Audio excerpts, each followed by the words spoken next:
Fala, leitores da Bíblia, graça e paz. A gente vai ler Números, capítulo 31 e 32, Salmo 75 e João, capítulo 7. Vamos orar? Bendito Deus, te damos graças pela tua palavra. Pedimos a Deus que nos abençoe, que conduza o nosso coração no discernimento da tua voz. Possamos, ó Deus, ser sempre receptivos à orientação e à instrução da tua palavra, Senhor. Assim oramos e pedimos em nome do Senhor Jesus. Amém. Números 31.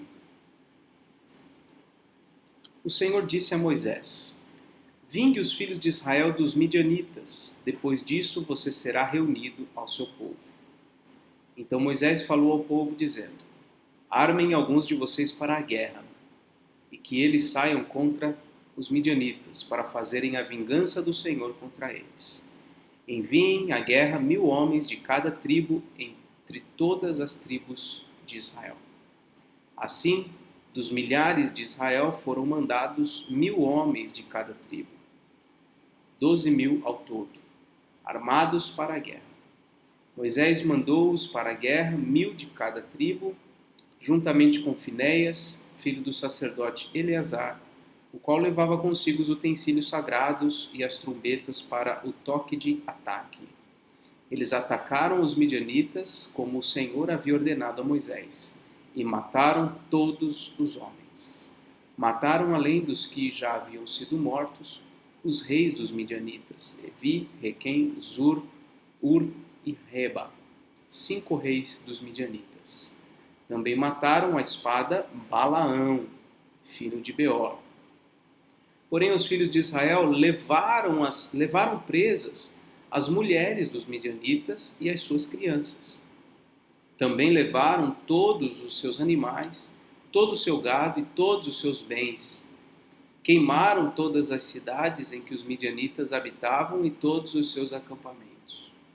Pegaram todo o despojo e todos os prisioneiros, tanto de pessoas como de animais. Trouxeram a Moisés, ao sacerdote Eleazar e à congregação dos filhos de Israel os cativos, os prisioneiros e o despojo para o arraial, nas campinas de Moabe, junto do Jordão, na altura de Jericó. Moisés, o sacerdote Eleazar e todos os chefes da congregação saíram a recebê-los fora do arraial. Moisés se indignou contra os oficiais do exército, capitães dos milhares e capitães das centenas, que vinham do campo de batalha. Moisés lhes disse: Por que vocês deixaram viver todas as mulheres? Eis que estas, por conselho de Balaão, fizeram com que os filhos de Israel fossem infiéis ao Senhor, no caso de Peor, e assim houve praga no meio da congregação do Senhor.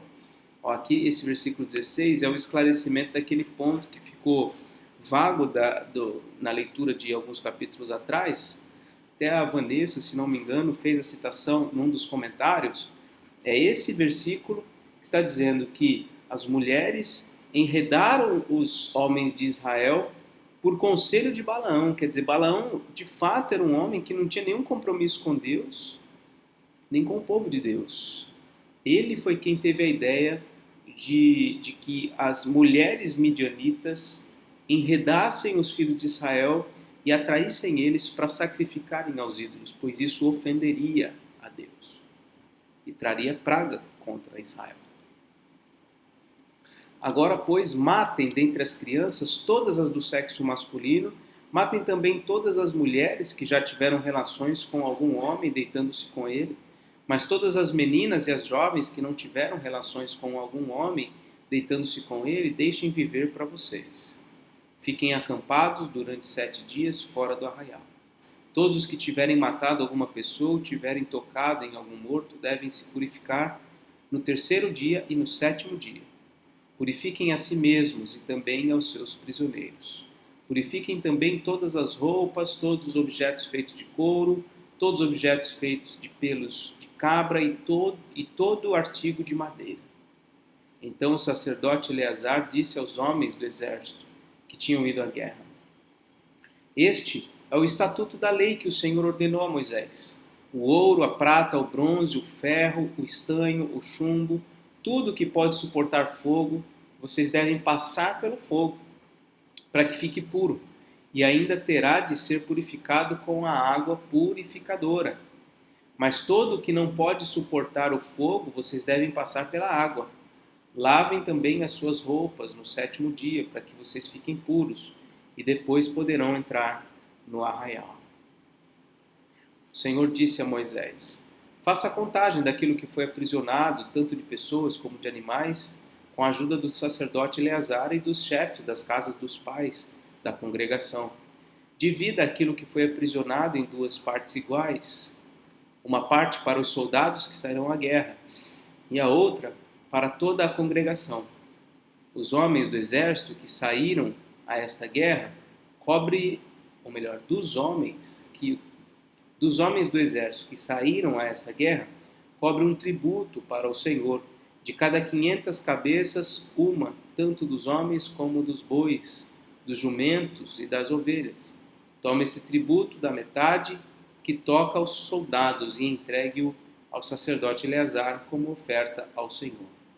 Mas da metade que toca aos filhos de Israel, de cada 50 tome um, tanto dos homens como dos bois, como dos jumentos e das ovelhas, de todos os animais, e entregue isto aos levitas, que têm a seu encargo o serviço do tabernáculo do Senhor.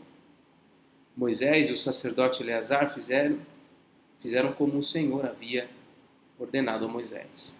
O total do despojo que os homens de guerra pegaram foi de 675.000 ovelhas, 72.000 bois, 61.000 jumentos e 32.000 pessoas. As mulheres que ainda não haviam tido relações com homem algum, deitando-se com ele. 32.000 mulheres virgens. E a metade, a parte que cabe aos que saíram à guerra, foi o número de 337.500 ovelhas. O tributo em ovelhas para o Senhor foram 675. E os bois foram 36.000. E o seu tributo para o Senhor 72. E os jumentos foram 30.500. E o seu tributo para o Senhor 61. As pessoas foram 16.000 e o seu tributo para o Senhor 32. Então Moisés deu ao sacerdote Eleazar o tributo da oferta do Senhor, como este havia ordenado a Moisés. Da metade que cabe aos filhos de Israel, que Moisés havia separado da parte que cabe aos homens que saíram à guerra, a metade para a congregação foram em ovelhas 337.500, em bois 36.000, em jumentos 30.500 e em pessoas 16.000. Desta metade que cabe aos filhos de Israel, Moisés tomou um de cada 50, tanto de pessoas como de animais, e os deu aos levitas que tinham a seu encargo o serviço do tabernáculo do Senhor, como o Senhor havia ordenado a Moisés. Então os oficiais que estavam sobre os milhares do exército, capitães de 1.000 e capitães de 100, foram falar com Moisés e lhe disseram: estes seus servos fizeram a conta dos homens de guerra que estiveram sob as nossas ordens, e não está faltando nenhum. Por isso trouxemos uma oferta ao Senhor, cada um o que achou: objetos de ouro, ornamentos para o braço, pulseiras, sinetes, brincos e colares, para fazer expiação por nós diante do Senhor. Assim Moisés e o sacerdote Eleazar receberam deles o ouro, sendo todos os objetos finamente trabalhados. Todo o ouro da oferta que os capitães de 1.000 e os capitães de 100 trouxeram ao Senhor pesou 201 quilos, pois cada um dos homens de guerra havia tomado o despojo para si. Moisés e o sacerdote Eleazar receberam o ouro dos capitães de 1.000 e dos capitães de 100 e trouxeram a tenda do encontro como memorial para os filhos de Israel diante do Senhor.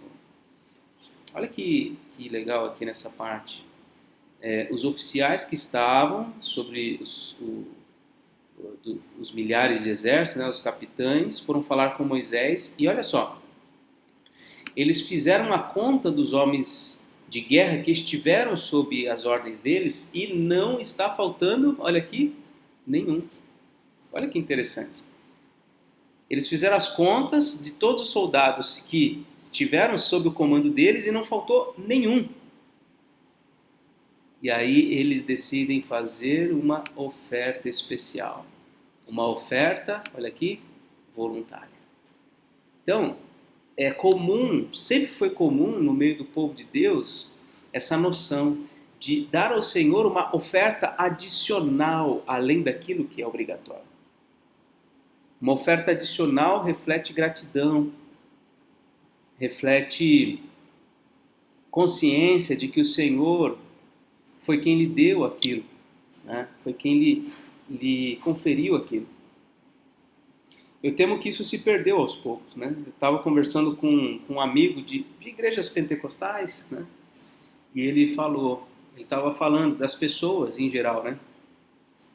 Que quando, isso no meio pentecostal, não estou falando do meio reformado, mas as pessoas vão atrás da igreja, começam a congregar, começam a se firmar, eles querem bênção, precisam de emprego, precisam de uma bênção, alguma coisa assim e tal, oram, pedem para o pastor orar, pedem para o pastor impor as mãos, o pastor ora, jejua, tal, faz todo o trabalho dele, e aí aquela pessoa consegue a bênção, e quando ele consegue a bênção, a pessoa some.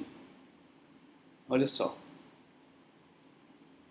E eu acredito que, infelizmente, seja muito comum. A gente ora a Deus, pede por alguma coisa, a gente faz uma viagem, volta em paz, a gente consegue um emprego melhor, a gente consegue conquistar aquilo que a gente tanto queria e a gente não se lembra de fazer uma oferta especial ao Senhor para o serviço do reino de Deus. Muito interessante aqui a postura dos capitães. Números 32. Os filhos de Ruben e os filhos de Gade tinham muito gado.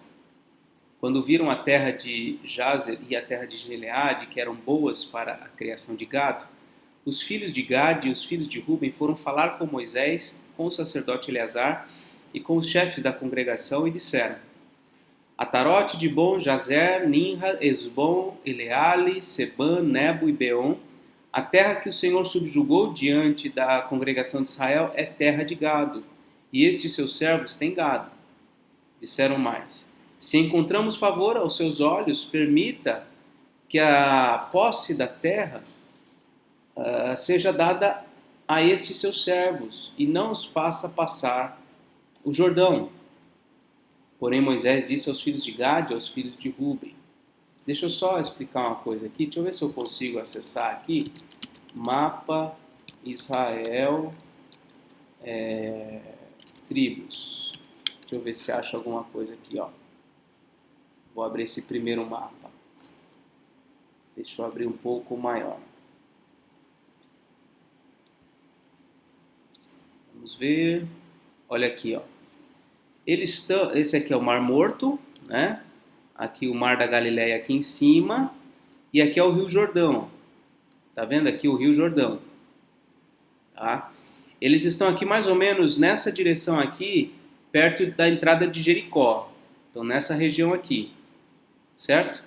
Eles ainda não entraram, a terra de Canaã é essa à esquerda, depois do Rio Jordão. Eles estão antes do Rio Jordão, ou seja, eles vieram aqui, lá de baixo do Egito, o Egito fica lá para baixo, à esquerda, eles vieram, circularam o deserto todinho durante 40 anos, e aqui eles vieram se aproximando por essa direção, e eles estão aqui, ó. E aí, os rubenitas, os gaditas, eles estão conversando com Moisés a respeito dessa terra para o lado de cá do Rio Jordão, tá bom? Então vamos continuar lendo aqui. Eles pedem, olha só, como eles têm gado, eles pedem para ficar desse lado daqui, porque esse lado de cá já seria suficiente para eles, eles teriam terra suficiente para cuidar do gado deles, né? Os rubenitas, os gaditas, ok? E também a meia tribo de Manassés. E veja como são grandes essas tribos, né? Ruben, Gad e Manassés. A outra tribo de Manassés, olha o tamanho dela aqui, ó. Muito grande também, tá? Então metade da tribo fica de um lado, a outra metade do outro lado. Aqui Gad, aqui Ruben. Então vamos lá. Porém Moisés disse aos filhos de Gad e aos filhos de Ruben: então os irmãos de vocês irão à guerra enquanto vocês ficam aqui? Por que vocês querem desanimar os filhos de Israel para que não entrem na terra que o Senhor lhes deu? Assim fizeram os pais de vocês quando os enviei de Cades Barneia para ver esta terra. Eles chegaram até o vale de Escol e, vendo a guerra, desanimaram os filhos de Israel, para que não entrassem na guerra que o Senhor lhes tinha dado. Então a ira do Senhor se acendeu naquele mesmo dia, e ele jurou, dizendo: porque não me seguiram com fidelidade, é certo que os homens que saíram do Egito de 20 anos para cima não verão a terra que prometi com juramento a Abraão, a Isaque e a Jacó. Somente Caleb, filho de Jefoné, o quenezeu, e Josué, filho de Num, verão a terra, porque seguiram o Senhor com fidelidade. Por isso a ira do Senhor se acendeu contra Israel, e ele os fez andar errantes pelo deserto durante 40 anos, até que se consumiu toda a geração que havia feito o que era mal aos olhos do Senhor. E agora vocês, geração de pecadores, se levantaram em lugar de seus pais para aumentar ainda mais o furor da ira do Senhor contra Israel? Se vocês não quiserem segui-lo, também ele deixará todo o povo novamente no deserto, e vocês serão a causa da ruína deste povo. Então os filhos de Gade e os filhos de Ruben se aproximaram de Moisés e lhe disseram: edificaremos currais aqui para o nosso gado e cidades para as nossas crianças, mas nós nos armaremos e vamos para a guerra adiante dos filhos de Israel, até que os tenhamos levado ao seu lugar. Porém, as nossas crianças ficarão nas cidades fortificadas, por causa dos moradores da terra, ou seja, por causa dos vizinhos, dos inimigos. Essas crianças, essas famílias vão ficar dentro das cidades fortificadas. Ele diz ainda no versículo 18: não voltaremos para as nossas casas até que os filhos de Israel estejam de posse, cada um da sua herança, porque não herdaremos com eles do outro lado do Jordão, nem mais adiante, porque já temos a nossa herança deste lado do Jordão ao leste. Leste ali à direita, né? Então Moisés lhes disse: se vocês fizerem isso, se vocês se armarem para a guerra na presença do Senhor, e cada um de vocês, armado, passar o Jordão à frente do Senhor, até que ele tenha expulsado os seus inimigos de diante dele, e a terra estiver subjugada diante do Senhor, então vocês poderão voltar e estarão desobrigados diante do Senhor e diante de Israel, e a posse dessa terra será de vocês diante do Senhor. Porém, se vocês não fizerem isso, estarão pecando contra o Senhor, e fiquem sabendo que esse pecado certamente os encontrará. Construam cidades para os seus filhos e currais para as suas ovelhas, e cumpram o que vocês prometeram. Então os filhos de Gade e os filhos de Ruben disseram a Moisés: nós, seus servos, faremos o que nos foi ordenado. Nossas crianças, nossas mulheres, nossos rebanhos e todos os nossos animais estarão aí, nas cidades de Gileade. Mas estes seus servos passarão para o outro lado, cada um armado para a guerra, diante do Senhor Deus, como nos está sendo ordenado. Então Moisés deu ordem a respeito deles ao sacerdote Eleazar, a Josué, filho de Num, e aos chefes das casas dos pais das tribos dos filhos de Israel. Moisés lhes disse: se os filhos de Gade e os filhos de Ruben passarem o Jordão com vocês, cada um armado para a guerra diante do Senhor, e a terra estiver subjugada diante de vocês, então deem a eles a posse da terra de Gileade. Mas se eles não passarem armados com vocês, terão a parte deles entre vocês na terra de Canaã. Os filhos de Gade e os filhos de Ruben responderam: o que o Senhor Deus disse a estes seus servos, isso faremos. Passaremos armados diante do Senhor a terra de Canaã e teremos a posse de nossa herança deste lado do Jordão. Moisés deu aos filhos de Gade, aos filhos de Ruben e à meia tribo de Manassés, filho de José, o reino de Seom, rei dos amorreus, o reino de Og, rei de Bazã, a terra com as cidades e seus distritos, as cidades em toda a extensão do país. Os filhos de Gade edificaram Dibom, Atarote e Aroé, Atarote, Sofã, Jazer e Jogbeá, Bet-Ninra e Bet-Arã, cidades fortificadas e corrais de ovelhas. Os filhos de Ruben edificaram Esbom, Eleale e Kiriataim, Nebo e Baal-Meon, mudando-lhes o nome, e Sibna, e deram outros nomes às cidades que edificaram. Os filhos de Maquir, filho de Manassés, foram para Gileade, e tomaram e expulsaram os amorreus que estavam nela. Portanto, Moisés deu Gileade a Maquir, filho de Manassés, o qual habitou nela. Jair, filho de Manassés, foi e conquistou as aldeias dos amorreus e deu-lhes o nome de Avote Jair. Noba foi e conquistou Quenate com as suas aldeias e chamou-lhe Noba, que era o seu próprio nome. Então, estes foram... nós agora estamos diante aí da guerra, né? Da conquista da terra.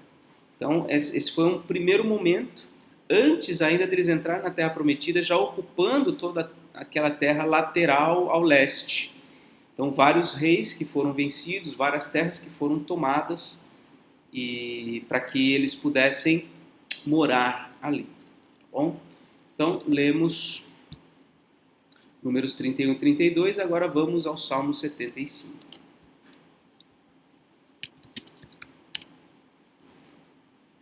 Ao mestre de canto, segundo a melodia, não destruas. Salmo de Asaf, cântico. Já mostrei que tem vários salmos com essa melodia. Graças te rendemos, ó Deus, graças te rendemos. Invocamos o teu nome e declaramos as tuas maravilhas. Pois disseste, quando chegar o tempo determinado, julgarei com retidão. Ainda que tremam a terra e todos os seus moradores, eu firmarei as suas colunas. Digo aos soberbos que não sejam arrogantes e aos ímpios que não fiquem de nariz empinado. Não levantem orgulhosamente o seu nariz, nem falem com insolência. Porque não é do Oriente, não é do Ocidente, nem do deserto que vem o auxílio. Deus é o juiz. A um ele humilha e a outro ele exalta. Porque na mão do Senhor há um cálice, cujo vinho espumeja, cheio de mistura. Dele dá a beber. Sorvem-no até a última gota todos os ímpios da terra. Olha só, o cálice, nesse contexto aqui, não é o cálice de bênção, é um cálice de amargura, cálice de juízo. Ele está dizendo que o Senhor tem um cálice, cujo vinho espumeja, cheio de mistura, e ele dá a beber aos ímpios. Os ímpios tomam até a última gota aquilo ali. Quanto a mim, exultarei para sempre, cantarei louvores ao Deus de Jacó. Ele diz, abaterei as forças dos ímpios, mas a força dos justos será exaltada. Salmo 75 e agora João capítulo 7. Passadas essas coisas, Jesus andava pela Galileia porque não desejava andar pela Judéia, visto que os judeus queriam matá-lo. E a festa dos judeus, chamada de Festa dos Tabernáculos, estava próxima. Então os irmãos de Jesus se dirigiram a ele e disseram, deixe esse lugar e vá para a Judéia, para que também os seus discípulos vejam as obras que você faz. Porque se alguém quer ser conhecido, não pode realizar os seus feitos em segredo. Já que você faz essas coisas, manifeste-se ao mundo. Acontece que nem mesmo os irmãos de Jesus criam nele. Ele estava na Galileia, uma região mais periférica, né? Lembrando aqui, ó, olhando para o mapa, aproveitando que o mapa está aqui, né? Essa região aqui, ó, Naftali, Azer, isso aqui é a Galileia, isso aqui é o Mar da Galileia, tá vendo? Então, essa é uma região mais distante. Essa terra de Naftali é chamada pelo profeta Isaías, inclusive, de terra de trevas, onde brilhou a luz do Senhor, né? Por que de trevas? Porque eles estavam aqui mais próximos dos povos idólatras, dos pagãos, então um povo que se misturou muito, um povo que foi muito afetado pela idolatria, né? Então, mas enfim, aqui um povo até meio mal visto pelos israelitas da Judéia, pelos judeus da Judéia, né? Aqui de baixo. Aqui está Jerusalém, Belém, Judá, essa é a tribo de Judá. Então, o que os irmãos estão dizendo é, se você quer aparecer, vai lá para baixo, vai lá para baixo. Mas eles sabiam que Jesus não era muito bem recebido na Judéia, né? Então, os irmãos de Jesus também, alguns ali, enfim, né? Não estavam muito do lado de Jesus, não. Então Jesus lhes disse: o meu tempo ainda não chegou, mas para vocês qualquer tempo é oportuno. O mundo não pode odiar vocês, mas a mim ele odeia, porque eu dou testemunho a respeito dele, dizendo que as suas obras são más. Vão vocês para a festa, eu não vou, porque o meu tempo ainda não se cumpriu. Tendo dito isto, Jesus continuou na Galiléia. Tá? Tem uma nota aqui dizendo que em alguns manuscritos trazem eu ainda não vou, para harmonizar com 7 e 10. Tá? Porque de fato Jesus não vai, mas logo ele vai. Daqui a pouco ele vai estar na festa, Jesus na festa. Então ele não vai com os irmãos, mas um pouco depois ele vai. Olha aqui, versículo 10. Depois que seus irmãos tinham ido à festa, Jesus também foi, não publicamente, mas em segredo. Ora, os judeus o procuravam na festa e perguntavam: onde estará ele? E havia grande murmuração a respeito de Jesus entre as multidões. Uns diziam: ele é bom. E outros afirmavam: não é, ele engana o povo. Entretanto, ninguém falava dele abertamente por ter medo dos judeus. Aqui os judeus, né? Aqui os líderes, né? O pessoal que tinha alguma autoridade, alguma influência, tá bom? O que eu ia comentar aqui? Sim, tá falando da festa dos tabernáculos, e a gente tem lido em Levítico, lemos em Êxodo, acho que agora em Número também repetiu nos últimos capítulos. Essa festa é uma festa importante que os judeus praticavam. Era essa festa que estava acontecendo lá na Judéia. Quando a festa já estava na metade, Jesus foi ao templo e começou a ensinar. Então ele apareceu lá e começou a ensinar. Então os judeus se maravilhavam e diziam: como é que ele pode ser letrado se não chegou a estudar? Jesus lhes respondeu: o meu ensino não é meu, mas daquele que me enviou. Se alguém quiser fazer a vontade de Deus, conhecerá a respeito da doutrina se ela é de Deus ou se eu falo por mim mesmo.